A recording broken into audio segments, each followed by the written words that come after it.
We had Romolo, the first one, then other two Romans, then other two, I won't disclose now who they were from, where they were from. And the last one was a very bad one, was a tyrant, so people got rid of the guy, and that was the end of the kings.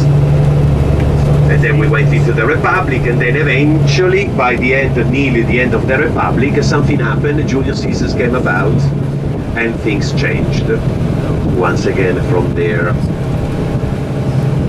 Now we're making our way towards the geographical center of town. Don't forget that where we are is Rome, of course, is northwest of Rome, but Rome is not a huge city.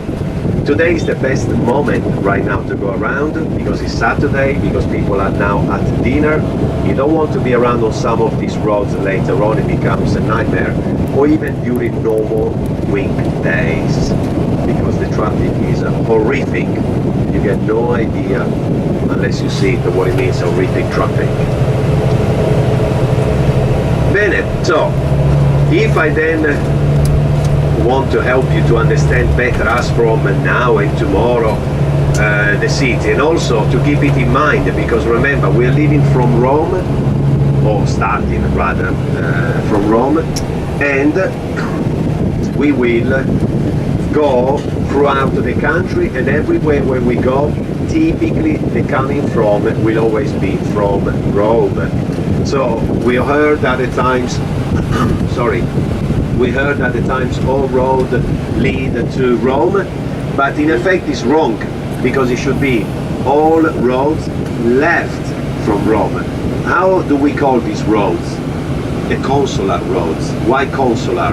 There are about 9 big consular roads, because it was the consuls that typically commissioned the constructions of a very special road, usually employed by the militaries, and it was because of them that they got the name, typically. Let's look at the ancient Appian Way from Appio. Look at this building, massive building.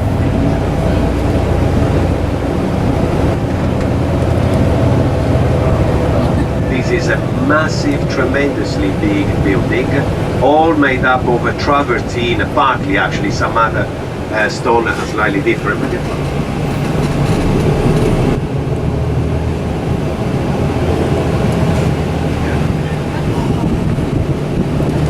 Look how big this is.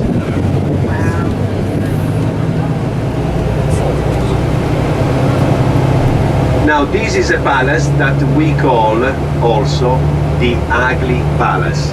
And yet, would you say that this is an ugly palace? It is a beautiful palace. However, during the 1970s, in this part of the world, in Italy, not in Rome, but in Italy, we had some of the worst times for our internal terrorism and mafia killings. And a lot of those terrible details were heard within rooms in that palace. So what could that be? Where do you normally hear details about this murdering and things?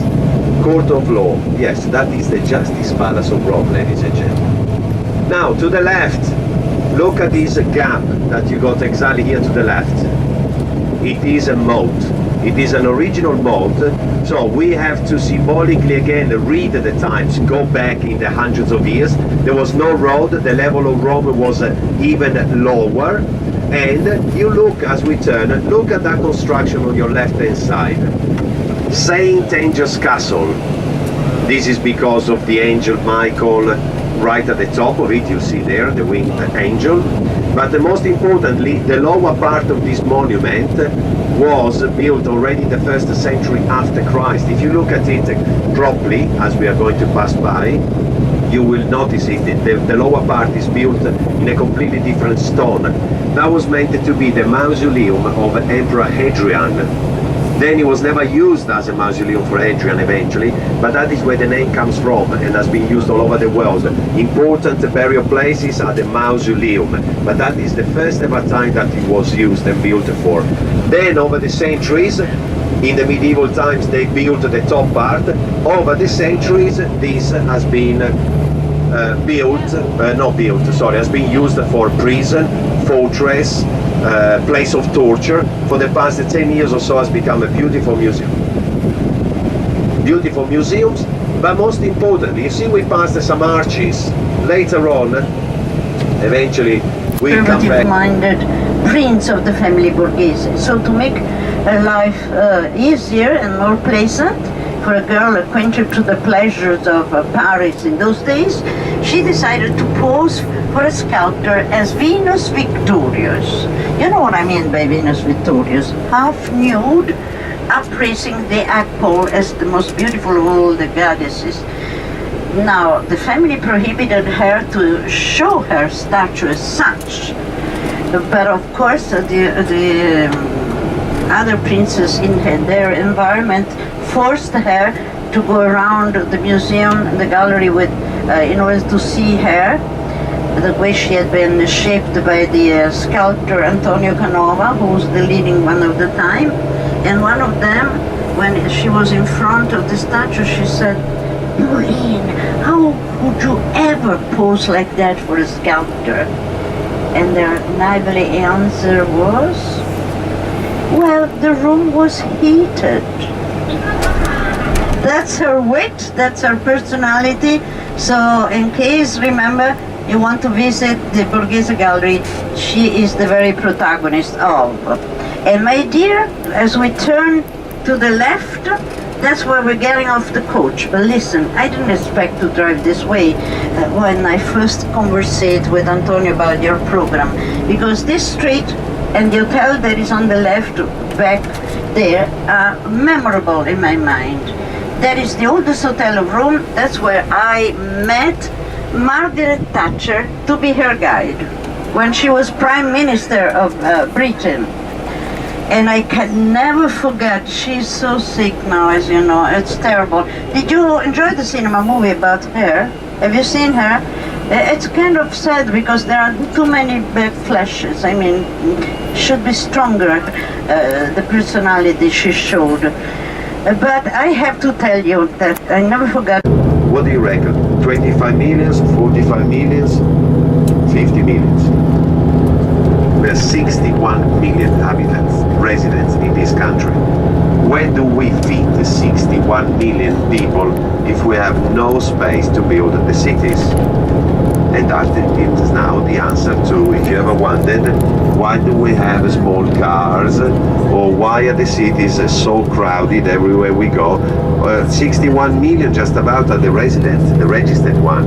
You must add thousands, actually I should say, multiply by thousands of millions in and out throughout the country every single day for tourism, whether it is from Europe, from France, from Germany, from anywhere, or transatlantic or intercontinental. And that also accounts for, if you like, traffic, human traffic and so on. You've seen Rome, we've seen altogether the most kind of ancient part of the city, but also the settings coming from the recent centuries, so narrow streets and so on. So that is also why we got usually smaller cars, otherwise they won't fit most of our cities. And also remember that until a couple of weeks ago, our gasoline reached 2 euros per liter, which means about 8 euros per gallon, which is about nearly 4 liters, which means approximately $14–15 per gallon. Oh my now we're paying 160, 170. They started a new kind of competition, but you still find 178, 179 depending, and then some are doing the special offers, so to say daily, but they are not everywhere, so really the prices have always been, and it seems like it will always be very, very, very high for gasoline, so we got to have small cars. However, the rest of it though, look at these beautiful settings already. Vineyards, olive trees all over the place. We are going to see so many olive trees later on as we drive towards Sorrento anyway. We will be driving literally through the olive groves. Vineyards, we're going to see plenty of vineyards, north, east, south, just like you've seen here. Plus we will see some of the places are more known for some wines rather than others. And we are driving south. I did say that there is a big difference between the north and south. In this case, the south will be just to be remembered as in a nutshell, as the poorer part of the country. What do I mean as poorer? Well, fewer working opportunities, schooling opportunities, hospitals, if you like, health opportunities, if you like to put it in that way, and so many other things, which is affecting people on a day-to-day basis. Some people will tell you that was God's will. Some will say it was coincidence. Some will say it was men's will. And some others could also say it was proximity. Now, this is not the time to open up just yet on what these answers would be, but we will. Let's just take it from the very problem. So if they give us instead a bottle which is unscrewing, then we know why, because they're already changing in some places with the newer setup. And that's all. That's all what you got to consider. Safety, mind, pure enjoyment, and not being afraid. On the taxis, which are the water taxis, remember, no cars are in Venice, no scooters, no bicycles. The only thing that is on wheels in Venice is either a pushchair, a wheelchair, or those wheelbarrows, kind of wheelbarrows, we call them so, which the porters use, or the people that work, to carry goods from one shop to another, from one place to another. Not otherwise, there is nothing to worry about engines coming against you anywhere in the main part of Venice. However, when we get the water taxi then, and again I will remind you, firstly you will be getting in and sit down, but as soon as they face the straight direction, I will keep reminding you this, you will be 5 or 6 at the back standing up, there is no danger in falling in the water taxi is bigger than the gondola, and the others at the front. There is plenty of space and you get the most beautiful views of those palaces on the Grand Canal. And if I cannot be heard with the radio because of radio waves problems, remember, it is beauty. Some tours are about history or museum, of course, about information. Well, Venice in this case is about taking the beauties in. I'm telling you now and other times in any way all other details. But the Grand Canal was cut originally by the river. So the Grand Canal initially would be a riverbed. It has an inverted S shape, and only over the past hundreds of years it has been slightly modeled in the way that it is, so not as it was cut from the river running through, simply because as they built, they basically reshaped. Imagine one palace after one palace after one palace after one palace. If you keep those palaces in a certain way, then you are altering the natural line of the riverbed. But ideally, what you have to understand is that we will be in a riverbed which was created once again naturally. It was kept exclusive because no sidewalk have ever been allowed. There will only be very little sidewalks here and there, which are recent, to allow for people to go to work in some offices there, and then in one stretch, which is at the Rialto quarter, is the only place where there is a little bigger sidewalk, but little still compared to the Grand Canal, very little, where you need to have it because there is the most important bridge, the Rialto Bridge. So cameras at hand, don't leave the room without the cameras, please, or camcorders, of course. You will be punishing yourself.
Okay, sorry.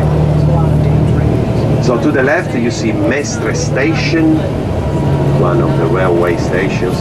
Next stop from here will be on the train Venezia Santa Lucia station, which is where we are going to end up with our boat shortly. You see here we are arriving just about perfectly, because you see this is getting into one lane.